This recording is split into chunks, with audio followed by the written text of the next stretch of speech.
Bom dia! Bom dia. Good morning, Sarah. Where are you coming from? You don't look like you're at home. I am not at home. Good morning, everyone, or good afternoon, wherever you're joining us from. I'm actually in Sao Paulo, Brazil. Yes, Brazil. If you've been following along, yes, I was indeed in Berlin last week. Now I'm in Brazil. The week before that, I was in Mexico. So we're just counting off like a whole bunch of Berlin. Brazil. Look at you, Sarah, world traveler. You're taking a break. I feel like you weren't traveling and now bopping across the globe like Sarah does. We're back at it. So what's going on in Brazil? What are you doing in Brazil? Well, I happen to be here with my good friend Alice, who actually has a PBS show. Hold on, I know Alice. Are you looking at her? Is she in the room? I'm Alice. You should come make an appearance here. Here you Alice, go. Get over here. Come on. There we go. Everyone. Let me squeeze in. Yeah, squeeze in. Alice, good to see you. Good to see you guys. Yeah. So what is the trip that you guys are doing? What's happening over there, Alice? Fill us in on what's going on today. We are here filming an episode for my TV show all about conservation, the region of Iguazu. So we're going to be filming here in Brazil, but also getting to go to Paraguay and Argentina, going to a bunch of national parks.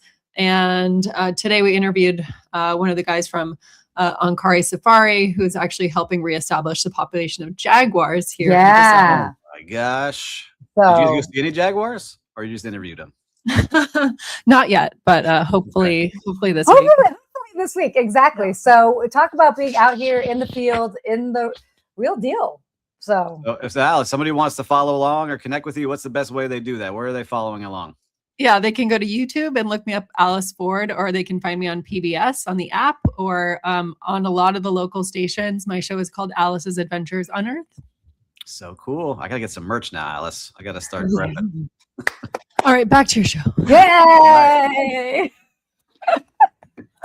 Oh my gosh. So this is what's happening out here in the streets of hospitality. We're taking over Brazil. We're going out into nature. I mean, it's very cool. It's very cool. Yes. All right, now I feel a little jealous and I'm feeling some FOMO. Viewers, listeners, I need a travel partner now. Who's coming with me? Let's go. Who has you a can join us. I need to. That would be so much fun. Oh my gosh. Oh man. All right. So you're doing all those fun things. You know, it's a lot going on.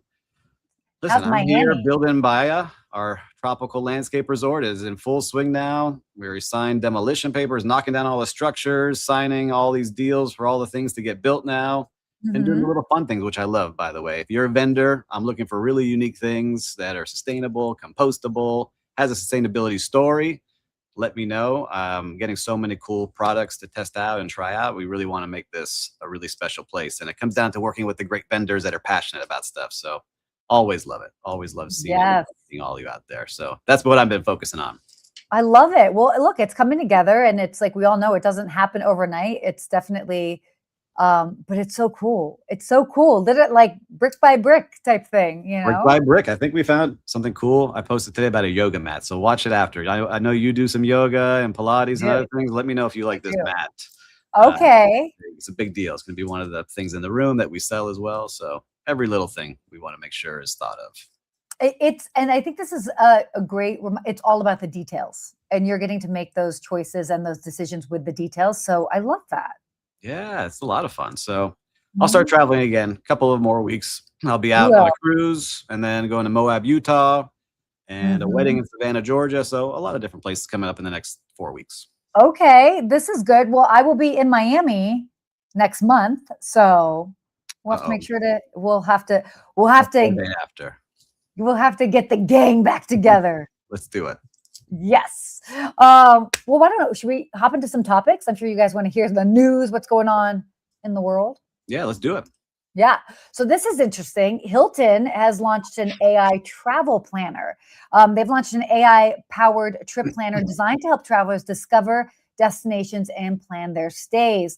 Now, what's cool, you know, we've talked about this a lot with AI, obviously, this whole idea of like building in the trip planning into the conversation. So it's a conversational tool. It suggests itineraries, also hotels, based on sort of travelers' prompts, their interests. And again, we've seen this before, but really trying to capture travelers in the discovery phase of travel planning. So Yeah, it's interesting. I think it's the light version of what I think they will get to. I think they're testing it out because you get to the Hilton page and you type in, I'm going to Brazil in Sao Paulo looking for a place close to Iguazu Falls, and it serves you up some properties.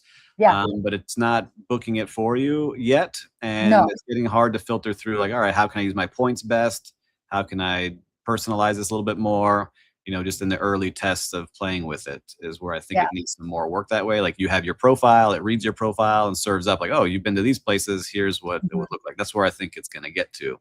But I like that hotels now, we talked about Marriott and their app trying to make the Bonvoy app where everyone starts their journey. Hilton, they're always lock and step. These two are really trying to figure out, how do we get people onto our platform and make it sticky. Because if not, they're going to be going to ChatGPT and Claude and Gemini still. Like, that's how I'm still starting my exploration of places. So it's going to be interesting to see what hotels are going to do.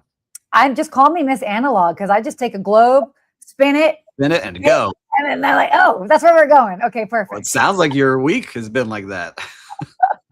I know. You just keep it. You keep it fun. So it is what it is. But what's interesting, by the way, with what's going on with this is, like, AI is kind of this sort of turf war between. So we know that this is obviously the place where travelers are discovering and kind of putting together their sort of trip itineraries and ideas.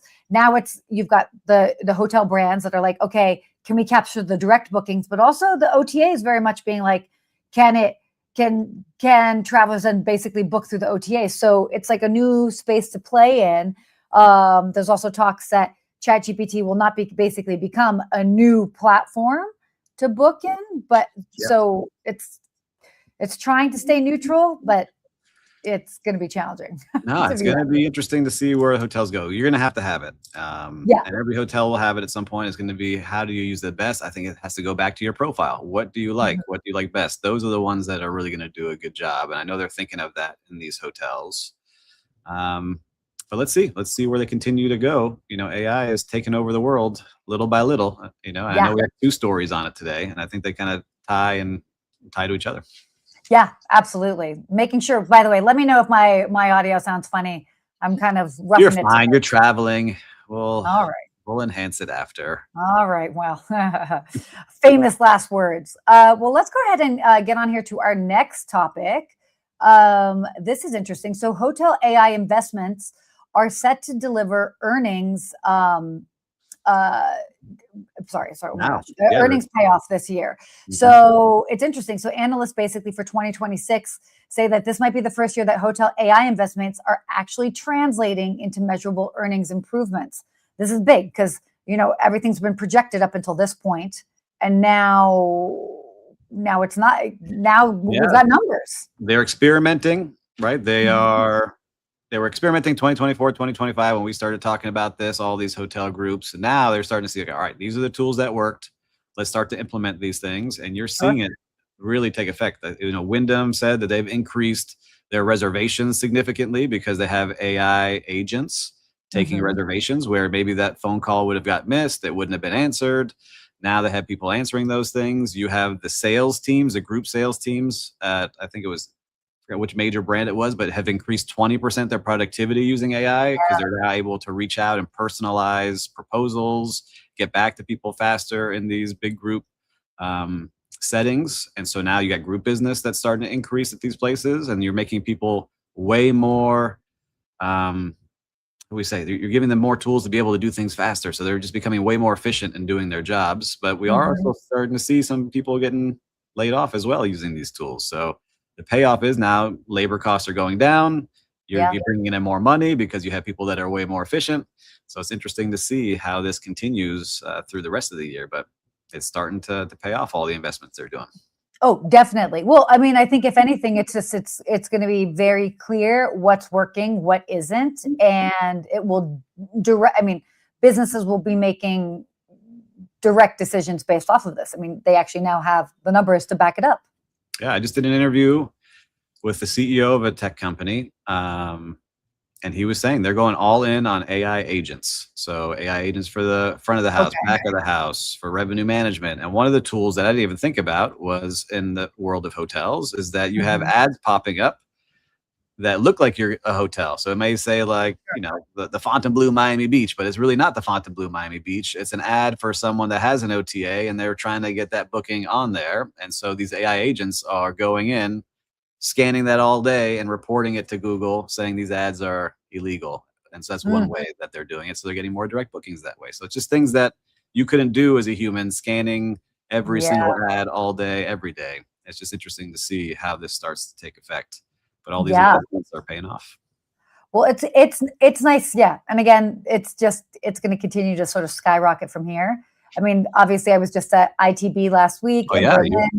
Very much. I mean, definitely, even though it was everything from destinations to airlines to you name it, but there was a lot of tech players there and big tech players.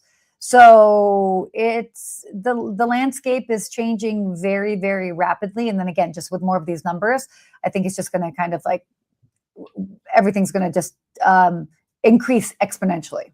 Look, I think you really like this. If a company is making more money and saving money on payroll, it's going to keep getting doubled down on over and over. Oh, yeah. So Yeah. Your listener, viewer, I don't know if you're seeing it in your world live in the hotels, but I love to see if you're using a new AI tool or your hotel has implemented something that is new this year.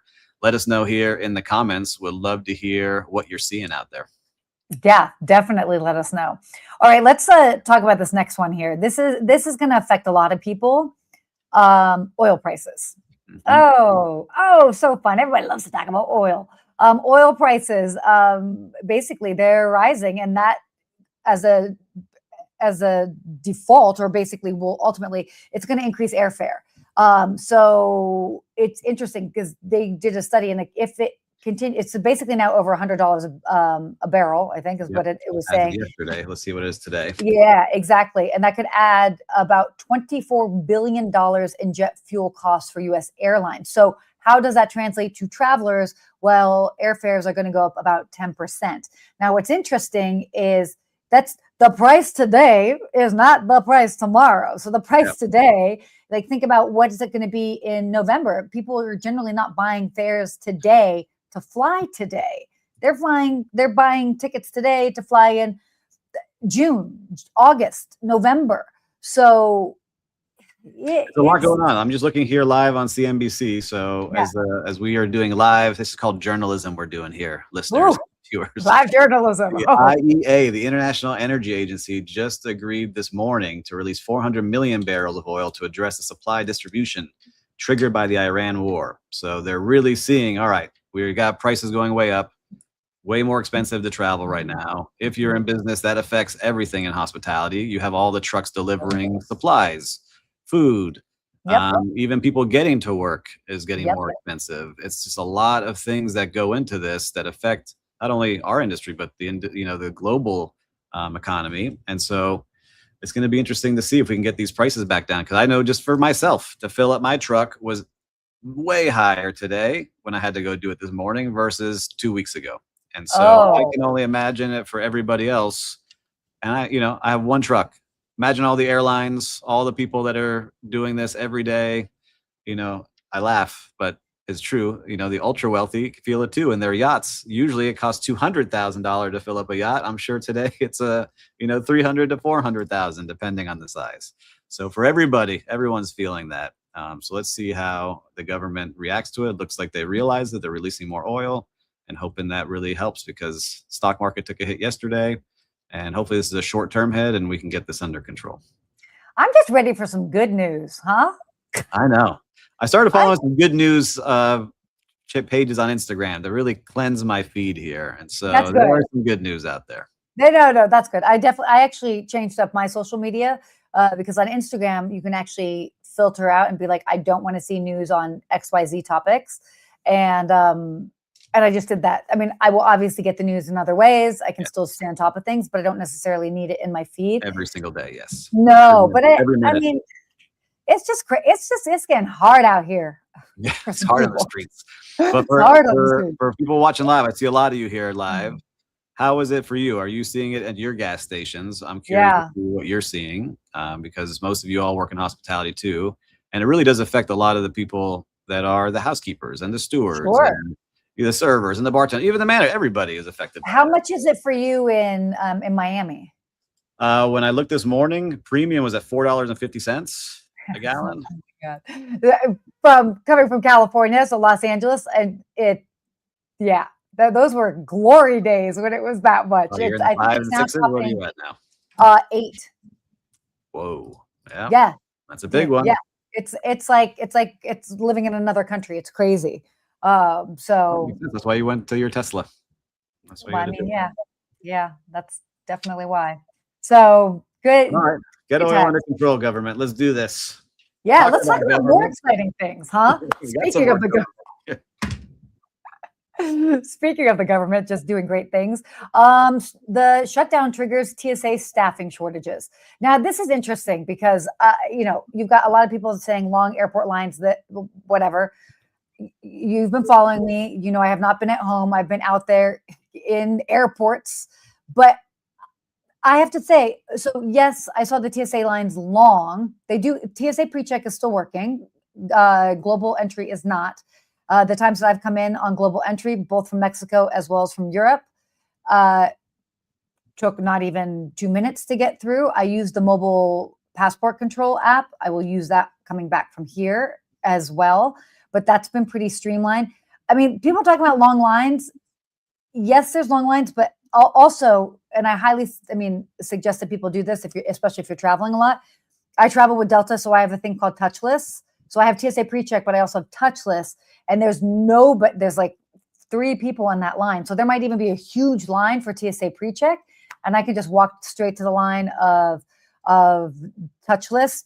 They take a photo. Everybody's got a photo of me. I exist. Yes. It's fine. And then I go right through. So, obviously, I don't have touchless. How would someone like us? Let's do some teaching today. How would we get touchless? So with the airline that you are flying with, they should give you a prompt to be like, do you want to? And so Delta's called touchless. The other airlines are called different things. I don't remember what it is exactly. Each airline slightly different, but similar concept. When you are when you've got your flight in your app, it should give you the option for an upcoming flight to be like, do you want to enroll in touchless or whatever their version is? So got it. So you can do that. I got two flights coming up, so I'll check it. Yeah, check it out, because I found that makes it super, super simple and streamlined. And so I don't know that, but also the big thing with this article is that there are lines. The challenge is you don't know what you're going to get. So for example, Atlanta Airport, you might go and it's like, fine. And then the next day you might go and it could be the difference between a Tuesday and a Wednesday, like nothing crazy, not like a weekend or anything. And you can go the next day and things are crazy. They're like crazy backed up and it takes an hour to get through. So that's the part. When there's use all the tools available to you. But we're getting some comments from our last story. Yeah. We put them on the screen already, but Jason said slight bump in Texas on gas. Always cheaper than most states as they pump a lot of gas there. Paul Manzi can't believe it. Up in Minnesota, they've never seen $8 gallons of gas. And Pierre Brown says gas is still pretty low where I am. Pierre, let us know where you're at. I'm curious to know where you're at today. So that's good to know. A lot going on here in our world. We flew through these stories, but we have our unhinged story of the week. Wow. You made me want to do a drum roll. Let's do it. I think a drum roll. Unhinged story of the week. Oh my gosh. This is good. All right. Oh, I love it. We got sound effects. We're so professional here. So this was interesting. An SAS flight from Stockholm to Málaga turned around mid-flight after passengers spotted, get this, a mouse on board. The plane reversed course and returned to Stockholm so the aircraft could be inspected. Rodents, by the way, in case you didn't know, are taken very seriously in aviation. Why? Because they can damage wiring or aircraft systems. Can you imagine? I can't. As you're just sitting there and you feel something on your toes wiggling, you look down and there's a mouse running around. Are you one of these that would be screaming, Sarah, or would you pick it up and say, what should I do with this mouse? Okay. No. I would not be screaming, but I would not be touching it. Like we don't need to scream about mouse, insects. We're fine. If they touch you, there might be a little bit of a jump and a scream, but no. Well, that's where we need the other side of this, where you need the snakes on the plane. No. That once in the Samuel L. Jackson movie. I will have to say, after reading the story, this makes me think so much more differently about it because I just had a cheese plate on a plane. So the mouse probably ended up on the plane. I was like, hey, I'm in heaven. I got cheese plates. I'm good. Mouse I'd be all right with. The one that would get me are definitely like spiders. Spiders get me. Spiders, really? bugs. Yeah, I don't like spiders. I'm okay with a lot of bugs. Spiders, for whatever reason. I think because my dad had me watch Arachnophobia when I was little, that movie back in the late 80s, early 90s, and now it's always in my head. Those things. You're going into the Amazon today where the tarantulas are at. Yeah, there's bugs, there's insects. I don't know. I'm fine, just so long as they don't touch me. That's all. Like, I mean, if they touch me, I might be like, okay, well, poop, just flick it off, you know? Yeah, we see Malik talking, saying gas is high in Middle East these days too. Wow. All right, Malik, thanks for reporting from the Middle East. It's good to see what's going on globally here with our audience. Oh, yeah, that's so low in Texas, Jason. Oh my God. I don't know when I've paid that little for gas. And they're pumping it there. So I like this, that we're getting a kind of a picture of what's going on around the world. And our Unhinged Story, no one beating each other up, no one smashing anything, just some little ratatouille mice roding around looking for food. And Ratatouille. But I did have to learn. Yeah, I didn't realize why it was such a big deal. You have to turn around. If they bite some of the wrong wires, that plane is going down. So they took it serious, guest safety serious, making sure they got back to where they had to come from. So then my question is, and I'm sure that's also their question, is like, where there's one, are there others? For sure. For sure. Yeah. Have you not seen Ratatouille where they are all hanging out in the roof? Oh my gosh. I love that we're referencing Ratatouille, by the way. That's funny. One of the best movies ever of cooking is Ratatouille. That's great. That's definitely one of the best hospitality movies out there. That's too crazy. All right. Why don't we go into our real-time recap here? What's happening on the streets of hospitality for you, sir? In the streets of hospitality. Well, I would tell you this. I had great dinner with my family at a restaurant called Earl's here in Miami this past weekend. Service on point. Manager came by, touched the table. Food runners smiling, everyone in a good mood, good music. Everything was just a good vibe overall. It's a new area in Miami called World Center where they have several restaurants set up. And then after, we did the old school, like analog bowling, right? We went to Lucky Strike bowling, did some bowling, played some arcade games where the kids, used the old claw machine and actually won, pulled something out. And you just feel good when you have that mix of good service, good quality entertainment where everyone's happy and really helping. Places are clean, no friction, everything easy to do. Those are the kind of days I look forward to. So good job to those two establishments, Earl's and Lucky Strike at World Center.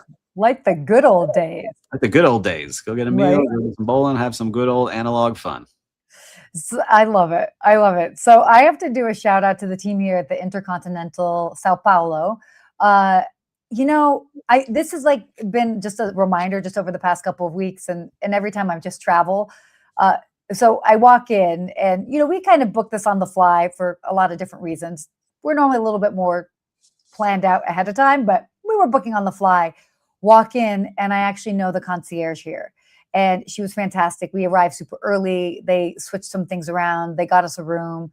They have a club level, everything's been fantastic. And it was like this reminder of we've never been to Brazil before. This is very much new territory for us. We've got a lot of work going on behind the scenes as well as what we're doing here. We're not traveling it's not vacation. We're here on a mission and we have other missions that are still happening in the background. And so to be able to come someplace that, and just be welcomed and just have everything be so easy. So huge shout out to the team here. Everybody's been so wonderful. They sent us coconuts yesterday. We've had amazing fruit, that whole Brazilian flair. And Renata at the concierge desk, Lake Clédor, she's actually high up in Lake Clédor. So this was a wonderful treat to see her when I walked in through the doors. It's always like a family member in another country. And this did not disappoint. So it's been awesome. Yeah, shout out to Intercontinental Hotels, one of my favorite brands. Always solid everywhere I've stayed with them. Totally. Really the pillows are just so good. Well, it's great. We had a great show today. We covered a lot of things very quickly here today. I know. And for listeners, listen, if you found some good value in this show, make sure to share them with somebody else. If there's topics that you want to hear about, like today we cover a lot of AI, government, and travel, but if there's something you want to hear about, let us know in the comments. We could always dive deep into that topic as well for you. Love that. And of course, if you haven't followed your friend Alice, right, make sure to follow along and follow her and her PBS show and what's going on out there. Who knows? Maybe we'll see Sarah on the show over at Iguazu Falls today. Maybe we'll plant that seed. I love it. I love it. Good times. Well, until next week, everybody. Stay hospitable. Oh, gosh, Sarah, get on point here. It sounded right to me. All right. See you next week, everybody.